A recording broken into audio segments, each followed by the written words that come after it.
Hello दोस्तों, आइए आपके बीच एक और नई कहानी लेकर आए। एक मोरल स्टोरी।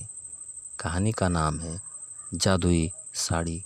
तो चलिए आप लोगों को कहानी की तरफ ले चलते हैं। एक बार की बात है, एक छोटे से गांव में अनाया नाम की एक महिला रहती थी। वह एक दयालु और अच्छी इंसान थी जो हमेशा अपने और अपने परिवार के लिए अच्छी चीज़ें चाहती थी। अनाया के पास एक प्यारा पति और एक खूबसूरत बेटी थी, लेकिन उसकी सास शांता उसके प्रति बहुत अच्छी नहीं थी। शांता अक्सर घटिया बातें कहती थी और अनाया को दुखी करती रहती थी। एक दिन जब अनाया बाजार में घूम रही थी तो उसे एक विशेष दुकान मिली। दुकानदार एक बूढ़ा और बुद्धिमान व्यक्ति था।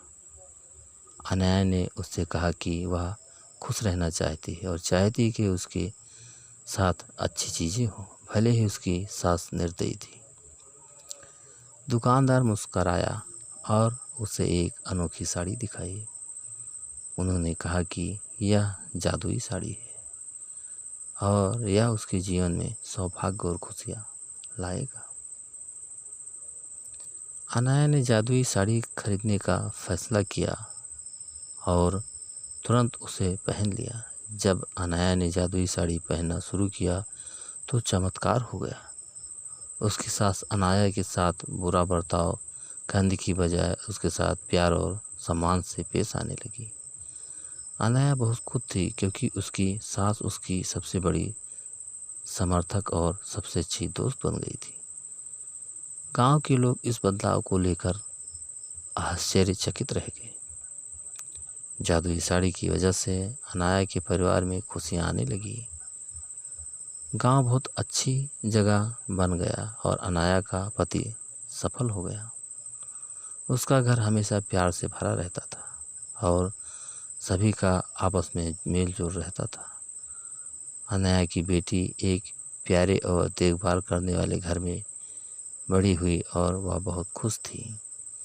जादुई साड़ी की कहानी दूर दूर तक फैल गई और लोगों को दया और क्षमा का महत्व सिखाया। अनाया बहादुरी का प्रतीक बन गई और उसने सभी को दिखाया कि दयालु होने से बड़ा बदलाव आ सकता है, चाहे चीज़ें कितनी भी कठिन क्यों न लगे। और इस तरह जादुई साड़ी के साथ मिलने वाली अच्छी चीज़ों का आनंद लेते हुए गांव हमेशा खुशहाल रहने लगा। साड़ी ने न केवल अनाया की ज़िंदगी बदली बल्कि एक महत्वपूर्ण सबक भी सिखाया कि प्यार और क्षमा मुश्किल समय में खुशी और चमत्कार ला सकती है। दूसरों के प्रति दयालु होने से हम उनके और हमारे जीवन में भी खुशियाँ ला सकते हैं।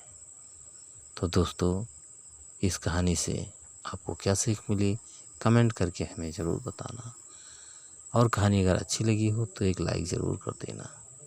और दोस्तों, अगर अभी तक आपने हमारे चैनल को सब्सक्राइब नहीं किया है तो प्लीज़ जल्दी से आप हमारे चैनल को सब्सक्राइब कर लीजिए, जिससे इसी तरह अच्छी और नई कहानियाँ आप लोगों के बीच पहुंचाता रहूं और आप लोग कहानियों का आनंद उठाते रहें। तो दोस्तों, अगली कहानी में फिर मिलेंगे।